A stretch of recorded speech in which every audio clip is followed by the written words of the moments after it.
आज के वीडियो में कवर करेंगे एनसीईआरटी पॉलिटी क्लास 9 के चैप्टर नंबर 3 है चुनावी राजनीति। तो इसमें चुनाव क्यों जरूरी है और चुनाव की प्रणाली क्या है, भारत में चुनाव क्यों लोकतांत्रिक है, तो ये सारे पॉइंट कवर करेंगे लोग। और चुनाव क्यों जरूरी है, तो इसमें चुनाव की जरूरत क्या है, चुनाव को लोकतांत्रिक मानने के क्या आधार होंगे, देखेंगे लोग इस सारे टॉपिक। और चुनाव की प्रणाली क्या है, चुनाव क्षेत्र क्या होते हैं, आरक्षित क्षेत्र और मतदाता सूची उम्मीदवारों का नामांकन, चुनाव अभियान और मतदाता गणना। और भारत में चुनाव क्यों लोकतांत्रिक है, तो भारत में स्वतंत्र चुनाव आयोग है। चुनाव में लोगों की भागीदारी को देखेंगे लोग। और चुनाव के नतीजों को स्वीकार करना, स्वतंत्र और निष्पक्ष चुनाव की चुनौतियां। तो चुनाव में लोकतांत्रिक मानने के आधार क्या है, तो पहला है स्वतंत्र और निष्पक्ष चुनाव हो, और दूसरा है सभी को मताधिकार, एक वोट के एक मूल्य हो, मतमूल्य सामान्य हो, और तीसरा है चुनाव विकल्प उपलब्ध हो, और चौथा है नियमित अंतराल पर चुनाव हो, और पांचवा है लोगों की इच्छा अनुसार शासक चुना जाए। और भारत में चुनाव लोकतांत्रिक क्यों है, तो भारत में स्वतंत्र चुनाव आयोग है, और भारत में चुनाव स्वतंत्र है, कार्यपालिका या विधायिका के दबाव में नहीं है, और न्यायपालिका के समान आजाद है। और मुख्य चुनाव आयुक्त को राष्ट्रपति द्वारा नियुक्त किया जाता है, और मुख्य चुनाव आयुक्त सरकार के प्रति जवाबदेह नहीं होता है। और स्वतंत्र चुनाव आयोग के कार्य देखेंगे लोग, तो चुनावी अधिसूचना जारी करना, और चुनावी नतीजों की घोषणा करना, चुनावी प्रक्रिया का संचालन करना, आदर्श और आचार संहिता को लागू करना, और चुनाव में लोगों की भागीदारी होना, चुनाव में लोगों की भागीदारी के लिए फ्री एंड फेयर इलेक्शन हो, स्वतंत्र एवं निष्पक्ष चुनाव हो, गरीब या निम्न वर्ग असाक्षर व्यक्ति की भागीदारी अधिक होती है, अमीर उच्च वर्ग की तुलना में गरीब व्यक्ति की भागीदारी अधिक होती है। और इस चीज़ की महत्व इसीलिए है क्योंकि उन्हें लगता है कि वोट देने से नीति उसके अनुकूल होगी, और भारत में मतदान स्तर बढ़ा या तो स्थिर रहा, कम नहीं हुआ है। और भारत की चुनाव प्रणाली को देखेंगे लोग, तो सार्वभौमिक वयस्क मताधिकार है, और इसके लिए 18 वर्ष और उससे ऊपर की सभी को वोट देने का अधिकार या मताधिकार है।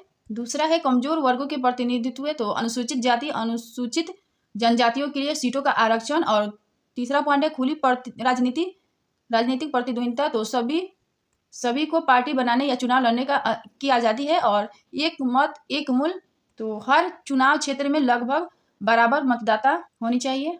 और ये प्रीलिम्स के फैक्ट प्रतिनिधि लोगों को पसंद ना हो वह अपने पद पर ना बना रहे, और ऐसी व्यवस्था करने की जरूरत है जिसमें लोग नियमित अंतराल पर अपने प्रतिनिधियों को चुन सके और इच्छा अनुसार उन्हें बदल सके। हर किसी को चुनाव करने की सुविधा हो, यानी मताधिकार हो, और सभी मतों का समान मोल हो, और चुनाव में विकल्प उपलब्ध हो, नियमित अंतराल पर चुनाव का अवसर मिलता रहे, और लोग जिसे चाहे वास्तव में चुनाव उसी का हो। और निम्न पर विचार करें, तो ये कथन कारण वाले फैक्ट है। तो पार्टी पॉलिटिक्स में नेता अक्सर एक दूसरे के खिलाफ आरोप लगाते हैं, चुनाव जीतने के लिए तरह तरह के हथकंडे अपनाते हैं, चुनावी दौर जीतने का यह दबाव सही किस्म की दीर्घकालिक राजनीति को पनपने नहीं देता है। तो इसका कारण है अच्छे लोग इन्हीं कारणों से चुनावी मुकाबलों में नहीं उतरते हैं, और उन्हें इस मुश्किल और बेढंगी लड़ाई में उतरना अच्छा नहीं लगता है। और ये भी फैक्ट है प्रीलिम्स के लिए। तो भारत में लोकसभा और विधानसभाओं के चुनाव हर 5 साल के बाद होते हैं, और चुनाव क्षेत्रों में एक ही दिन में एक या छोटे अंतराल में अलग अलग दिन चुनाव होते हैं, और इन्हें आम चुनाव कहते हैं। कई बार सिर्फ एक क्षेत्र में चुनाव होता है जो कि किसी सदस्य की मृत्यु या इस्तीफे से खाली होता है, उपचुनाव कहा जाता है। और चुनाव के उद्देश्य से देश को अनेक निर्वाचन क्षेत्रों में बांट लिया जाता है, इन्हें निर्वाचन क्षेत्र कहते हैं। और लोकतंत्र चुनाव की एक विशेषता है, हर वोट का मूल्य बराबर है, और निर्वाचित प्रतिनिधियों को विधायक कहते हैं। संसदीय निर्वाचन विधानसभा के कई निर्वाचन क्षेत्र आते हैं। और ये भी कथन कारण क्वेश्चन है। तो संविधान निर्माताओं को चिंता थी कि संभव है कि खुले चुनावी मुकाबले के कुछ कमजोर समूहों के लोग लोकसभा और विधानसभाओं में पहुंच नहीं पाए। संभव है क्योंकि चुनाव लड़ने और जीतने लायक जरूरी संसाधन, शिक्षा और संपर्क उनके पास है ही नहीं। संसाधनों वाले प्रभावशाली लोग उनके चुनाव जीतने से रोक सकते हैं। तो कारण है संविधान निर्माताओं ने कमजोर वर्गों के लिए आरक्षित निर्वाचन क्षेत्र की व्यवस्था की। तो कथन और कारण दोनों सही है, और सही व्याख्या भी है। तो ये भी प्रीलिम्स के फैक्ट है। अनुसूचित जातियों के लोगों के लिए आरक्षित सीट पर केवल अनुसूचित जाति का ही व्यक्ति चुनाव लड़ सकता है। इसी तरह अनुसूचित जनजाति के व्यक्ति के आरक्षित लिए सीट पर केवल अनुसूचित जनजाति का ही व्यक्ति चुनाव लड़ सकता है। चुनाव लड़ने की उम्मीदवार को घोषणा पत्र भरते समय किन मामलों के विवरण देना आवश्यक नहीं होता है? उम्मीदवार और उसके परिवार के सदस्यों और संपत्तियों का ब्यौरा देना आवश्यक नहीं होता है। चुनाव नतीजे को स्वीकारना, जैसे भारत में 3 सत्ता शासक में से 2 बेदखल हार गए और अमेरिका शायद ही कभी शासक दल हारता हो, और भारत में विधायक या संसदों में लगभग आधे लोग हार जाते हैं और हारी पार्टी जनादेश को मान लेती है। अतः भारत में लोकतांत्रिक चुनाव होता है, लेकिन इसकी कुछ चुनौतियां भी है। तो चुनौतियां देख लेते हैं लोग। पैसे को शक्ति और अनुसूचित संसाधनों से जीत, धन बल या बाहुबल, और सभी उम्मीदवारों के पास वोट करने का समान अवसर है और यह सभी उम्मीदवारों को प्रदान किया जाना चाहिए, लेकिन ऐसा नहीं होता है। छोटे दलों के ऊपर विशाल दलों का अनुचित लाभ और राजनीतिक आपराधिकरण, परिवारवाद का न होना और हेरा फेरी, धोखाधड़ी। भारतीय संविधान द्वारा कौन सी व्यवस्था इंग्लैंड से अपनाई गई है? तो संसदीय सरकार और कानून के नियम और द्विसदनात्मक व्यवस्था, ये इंग्लैंड से अपनाई गई है। और महाभियोग अमेरिका से अपनाई गई। भारतीय संविधान में अमेरिका से ली गई है। मौलिक अधिकार, न्यायिक समीक्षा और प्रस्तावना और संघवाद कनाडा से लिया गया है। भारतीय संविधान द्वारा कौन सी व्यवस्था अमेरिका से अपनाई गई है? तो ये क्वेश्चन के जवाब आप लोग सर्च कीजिएगा लोग।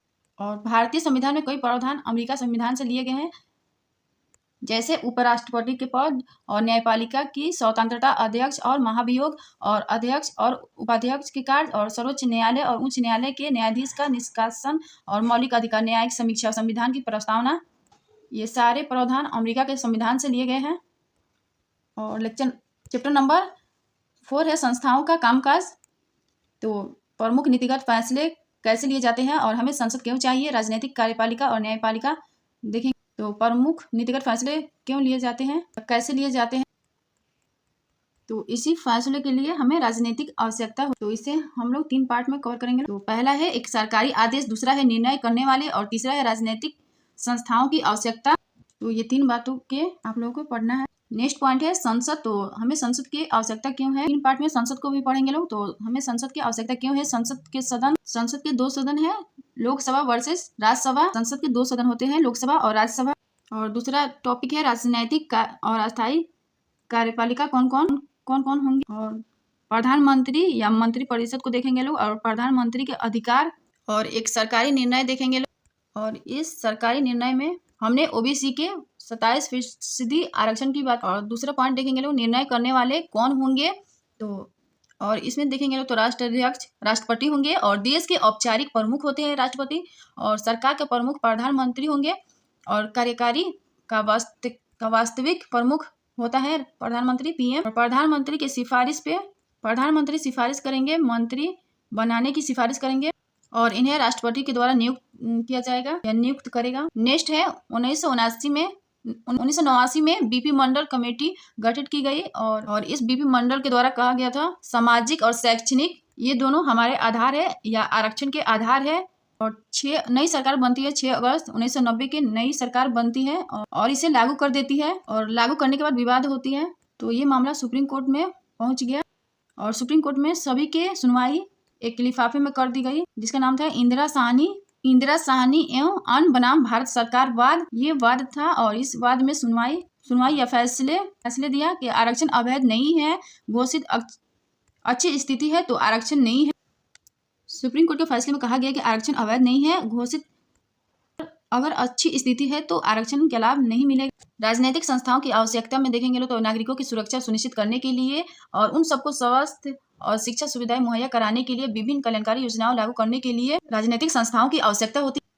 और एग्जाम्पल्स के लिए प्रधानमंत्री और कैबिनेट ऐसी ही संस्थाएं हैं जो सभी महत्वपूर्ण नीतिगत फैसले करती है और मंत्रियों द्वारा किए गए फैसले को लागू करने के लिए उनके साथ जिम्मेदार होते हैं। और सर्वोच्च न्यायालय वह संस्था है नागरिक और सरकार के बीच विवाद सुलझाए जाते हैं।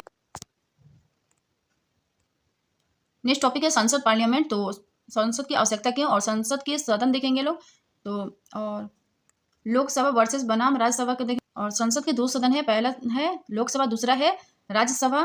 तो सबसे पहले देखेंगे लोग संसद की आवश्यकता क्यों। तो तो संसद जनता की ओर से सर्वोच्च राजनीतिक अधिकारों का प्रयोग को ही संसद कहते हैं। और संसद राष्ट्रीय सभा है और निर्वाचित प्रतिनिधियों को संसद कहते हैं। और संसद के सदन में देखेंगे तो इसके 2 सदन है, पहला है लोकसभा, दूसरा है राज्यसभा।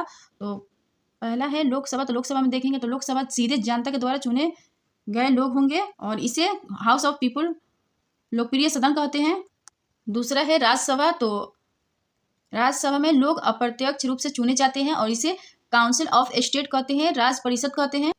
लोकसभा वर्सेस राज्यसभा देखेंगे तो लोकसभा लोअर हाउस है, निम्न सदन है या निम्न सदन कहते हैं लोकसभा को, और राज्यसभा अपर हाउस कहते हैं, उच्च सदन, राज्यसभा को उच्च सदन कहते हैं। विवाद में देखेंगे लोग तो अगर किसी तरह से विवाद होता है किसी विधेयक पर तो संयुक्त अधिवेशन समाधान है इसके, और लोकसभा द्वारा नियम माने जाएंगे और संयुक्त अधिवेशन लोकसभा के अनुसार चलते हैं। और बजट मंत्रिपरिषद पर नियंत्रण लोकसभा करेगा और बजट पर पूर्ण नियंत्रण लोकसभा का होता है, और बजट मंत्रिपरिषद के बाद पारित मान लिया जाता है। और संसद के कार्य देखेंगे लोग तो लॉ मेकिंग करना, कानून बनाना और सीधा नियंत्रण पूरे देश पर, संसद का सीधा नियंत्रण पूरे देश पर होता है। और बजट वित्त पर नियंत्रण होता है, राष्ट्रीय मुद्दे पर चर्चा करना संसद के कार्य होते हैं। राजनैतिक कार्यपालिका, इसमें कुछ टॉपिक है जो कवर करेंगे लोग। राजनैतिक और अस्थायी कार्यपालिका और प्रधानमंत्री और मंत्रिपरिषद, राष्ट्रपति, प्रधानमंत्री और उनके अधिकार। तो सबसे पहले राजनैतिक और अस्थायी कार्यपालिका को देखेंगे लोग और इसे 2 भागों में बांट कर देखेंगे लोग। तो पहला है राजनैतिक कार्यपालिका। तो राजनीतिक कार्यपालिका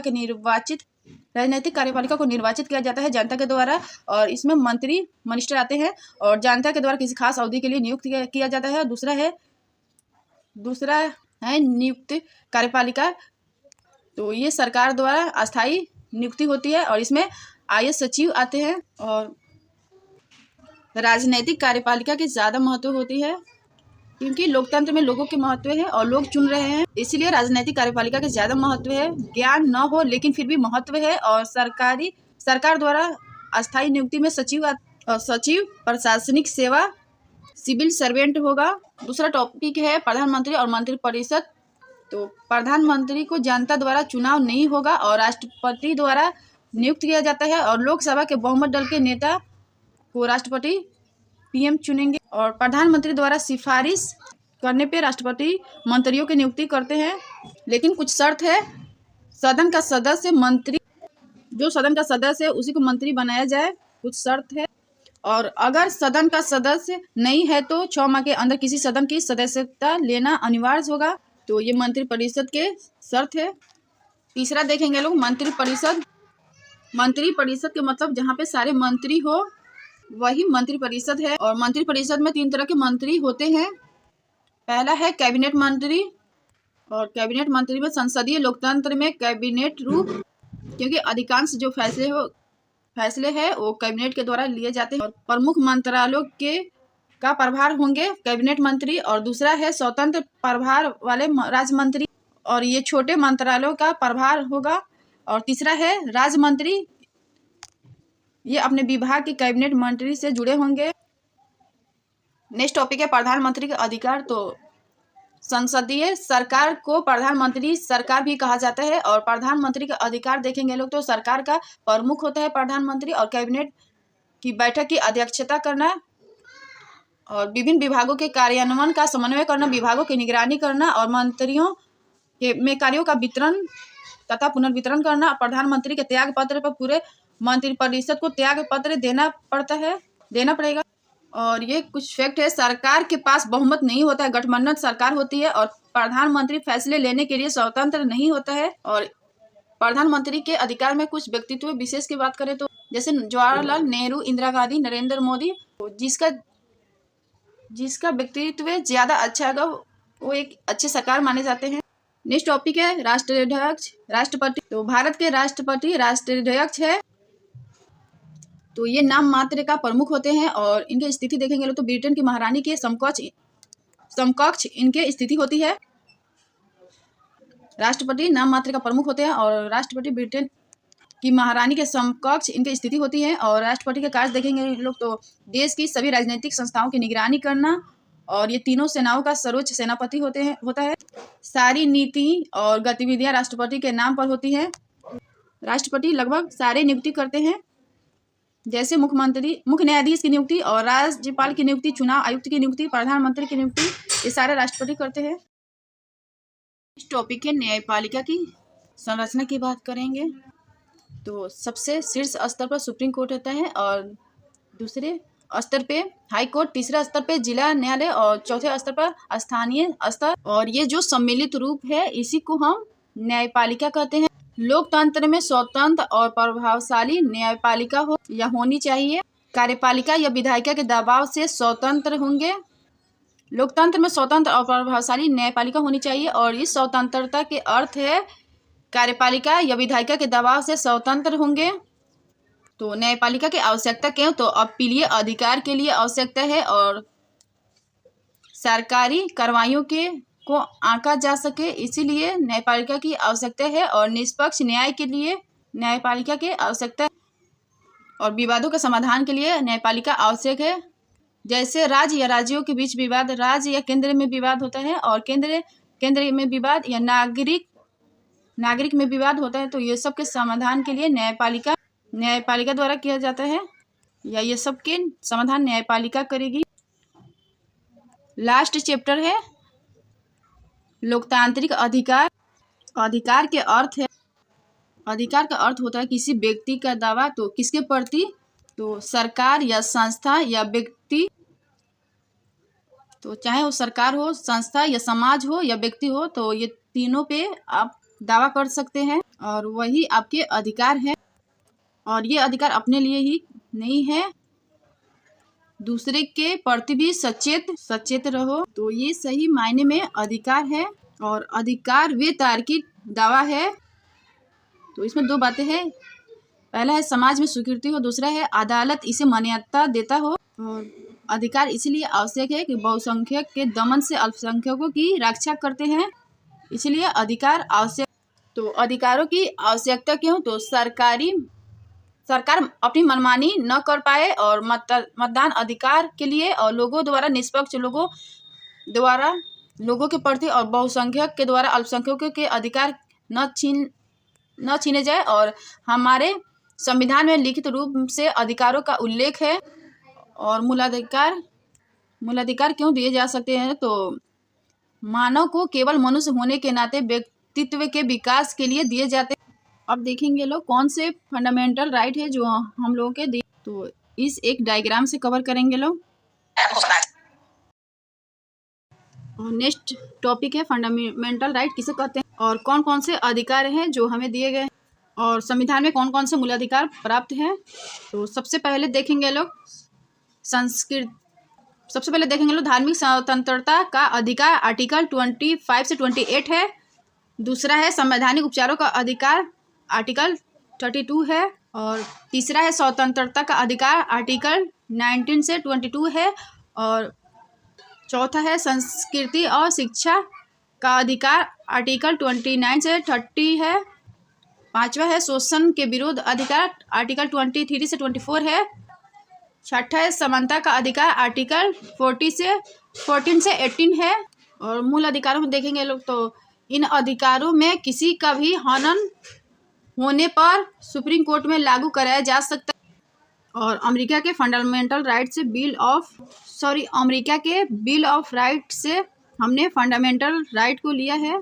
साथ ही संविधान के भाग 3 में अनुच्छेद 12 से लेकर 35 तक और भाग 3 में जो मूल अधिकारों की बात की गई है। और साथ ही ये जानो कि ये न्याय योग्य है, अगर इनमें से किसी भी अधिकार का हनन होता है तो इन अधिकारों में किसी का भी हनन होने पर सुप्रीम कोर्ट में लागू कराया जा सकता है। और मूल अधिकार में पहले संपत्ति का अधिकार भी शामिल था और अनुच्छेद 31, लेकिन 44वें संविधान संशोधन 1978 द्वारा हटा के 300A में विधिक अधिकार में शामिल किया गया। नेक्स्ट टॉपिक है समानता का अधिकार। तो समानता का अधिकार का अर्थ है कोई भी व्यक्ति कानून से ऊपर नहीं है। और समानता का अधिकार कुछ आधार है, तो धर्म, जाति, वंश, लिंग, जन्मस्थान के आधार पर भेदभाव नहीं किया जा सकता। और कानून के सामने सभी समान है, कानून के समान संरक्षण, सभी को समान संरक्षण प्राप्त है। समानता के एक और अर्थ है विशेषाधिकार का ना होना, जैसे पद या जन्म के आधार पर विशेषाधिकार नहीं होना। समानता का अर्थ है विशेषाधिकारों की अनुपस्थिति। और आरक्षण वर्सेस समानता में देखेंगे लोग, समानता का अर्थ है कि व्यक्तियों के जरूरत के अनुसार उन्हें समानता दिया जाए और जरूरत के अनुसार आरक्षण दिया जाए, और इसे सकारात्मक विभेद का सिद्धांत कहते हैं। और इसी आधार पर महिला आरक्षण और वर्ग आरक्षण रोजगार में दिया जाता है। और छुआछूत दंडनीय अपराध है। किसी को भी सार्वजनिक स्थल जैसे कुएं, तालाब, स्नान घाट, सड़क, खेल के मैदान, सार्वजनिक भवनों से वंचित नहीं किया जा सकता है। और स्वतंत्रता का अधिकार, तो स्वतंत्रता का अधिकार में देखेंगे लोग तो अभिव्यक्ति की स्वतंत्रता की बात की गई है। शांतिपूर्ण ढंग से जमा होने की स्वतंत्रता है। संगठन और संघ बनाने की स्वतंत्रता है। देश में कहीं भी आने जाने की स्वतंत्रता है। देश के किसी भी भाग में रहने बसने की स्वतंत्रता है। और कोई भी काम करने, धंधा चुनने या पेशा करने की स्वतंत्रता है। शोषण के विरोध के अधिकार में देखेंगे लोग तो इसके अंतर्गत मुख्य रूप से 3 कार्यों को गैर कानूनी घोषित किया गया है। पहला है मानव का अवैध व्यापार निषेध, दूसरा है बेगार या जबरन श्रम पर प्रतिबंधित, और तीसरा है बाल मंजूरी निषेध। और धार्मिक स्वतंत्रता का अधिकार में देखेंगे लोग तो अपने धर्म को या किसी भी धर्म को मानने या आचरण करने, प्रचार प्रसार करने, प्रतिबंधन करने की स्वतंत्रता है। और प्रतिबंध में देखेंगे लोग तो नर बलि, पशु बलि, औरतों को कमतर मानने वाले विधवा सफेद साड़ी मुंडन के लिए बाध्य नहीं करेंगे। और इन आधारों पर प्रतिबंध लगाया गया है। इन आधारों पर धार्मिक स्वतंत्रता में प्रतिबंध लगता है। और राज्य के नज़रों में सभी धर्म समान होंगे और राज्य का कोई धर्म नहीं होगा। और सांस्कृतिक और शैक्षणिक अधिकार में देखेंगे लोग तो अपनी भाषा और संस्कृति को बचाने का अधिकार है। अपने मनपसंद को शैक्षिक संस्थान स्थापित करने का अधिकार है। और सरकारी अनुदान पाने वाले शैक्षिक संस्थान में किसी नागरिक को धर्म या भाषा के आधार पर दाखिला होने का अधिकार है। संवैधानिक उपचारों का अधिकार में देखेंगे लोग तो संवैधानिक उपचारों का अधिकार में देखेंगे लोग तो अगर आपके अधिकारों का उल्लंघन होने पर या किया जाता है संस्था द्वारा या सरकार द्वारा या व्यक्ति द्वारा, आपके अधिकारों का उल्लंघन होता है तो सीधे सुप्रीम कोर्ट या हाई कोर्ट जाकर के आप इसे लागू करवा सकते हैं। और आप हाई कोर्ट या सुप्रीम कोर्ट में रिट दायर कर सकते हैं। और अगर किसी सार्वजनिक हित के मुद्दे हैं तो जनहित याचिका दायर कर सकते हैं। जनहित याचिका दायर सार्वजनिक हितों के मुद्दे के लिए कर सकते हैं। और संवैधानिक उपचारों का अधिकार को संविधान का हृदय और आत्मा कहा जाता है। आर्टिकल 32 संवैधानिक उपचारों का अधिकार की बात की गई है। और ये कुछ फिल्म्स के लिए फैक्ट है। 1989 में दूसरा पिछड़ा जाति आयोग गठित किया गया। इसकी अध्यक्षता बीपी मंडल ने की थी और पिछड़े वर्गों के लिए 27% आरक्षण देना था। और संसद में देखेंगे लोग तो लोकतंत्र में निर्वाचित और जनप्रतिनिधियों की राष्ट्रीय सभा है और जनता की ओर से यह सर्वोच्च राजनीतिक अधिकारों का प्रयोग करती है। किसी भी देश में कानून बनाने का सबसे बड़ा अधिकार संसद का होता है। और संसद सदन के संबंध में कुछ फैक्ट देखेंगे लोग प्रीलिम्स के लिए तो राष्ट्रपति किसी भी सदन का सदस्य नहीं होता है। संसद के फैसले राष्ट्रपति की मंजूरी के बाद ही लागू होते हैं। और लोकसभा और राज्यसभा के संबंध में लोकसभा को बजट के संबंध में कानून पारित करने का विशेष अधिकार होता है। राज्यसभा बजट संबंधी प्रावधानों पर 14 दिनों से ज़्यादा देर नहीं कर सकती है। और प्रधानमंत्री सबसे महत्वपूर्ण राजनीतिक संस्था है। प्रधानमंत्री के लिए कोई प्रत्यक्ष चुनाव नहीं होता है। राष्ट्रपति प्रधानमंत्री की नियुक्ति करते हैं और लोकसभा में बहुमत वाली पार्टी का नेता प्रधानमंत्री बनता है। प्रधानमंत्री का कार्यकाल तय नहीं होता है। और भारत में राष्ट्रपति का पद किस देश की व्यवस्था के समकक्ष है तो ब्रिटेन की महारानी के। और राष्ट्रपति का चयन जनता द्वारा प्रत्यक्ष रूप से नहीं किया जाता है। संसद सदस्य और राज्य की विधानसभाओं के सदस्य उसे चुनते हैं। राष्ट्रपति नाम मात्र का कार्यपालिका प्रमुख होता है। लोकतंत्र की विशेषताओं के संबंध में तो लोकतंत्र में स्वतंत्र और निष्पक्ष चुनाव मुकाबले होना चाहिए ताकि सत्ता में बैठे लोगों के लिए जीत हार के समान अवसर मिलते रहे। और लोकतंत्र में हर वयस्क नागरिक का एक वोट होना चाहिए और हर वोट का एक समान मूल्य होना चाहिए। लोकतंत्र सरकार का एक ऐसा स्वरूप है जिसमें शासकों का चुनाव लोग करते हैं और लोकतंत्र के पक्ष में तो यह पद्धति दूसरे शासन पद्धति से बेहतर है, अधिक जवाबदेही वाला स्वरूप है, बेहतर सरकार और सामाजिक जीवन का प्रभाव और मतभेद और टकराव को संभालने का तरीका। लोकतंत्र की परिभाषा में कौन से तत्व शामिल है? तो शासन का स्वरूप, शासकों का चुनाव और चुनाव का लोकतांत्रिक पक्ष और सरकार का स्वरूप। लोकतंत्र की बृहत्तर परिभाषाओं में शामिल है लोकतांत्रिक प्रक्रिया, आदर्श लोकतंत्र, कल्याणकारी शासन और सूचना की समान उपलब्धता, बुनियादी संसाधन व शिक्षा। और लोकतंत्र की अवधारणा तो कुछ उदाहरण देखेंगे लोग, तो लिच्छवी, वैशाली, मल्लक, मर्दक और कंबोज आदि जैसे गणतंत्र संघ लोकतांत्रिक व्यवस्था के उदाहरण है। तो अगर वीडियो पसंद आए तो like share comment and subscribe कर दीजिएगा। Thank you.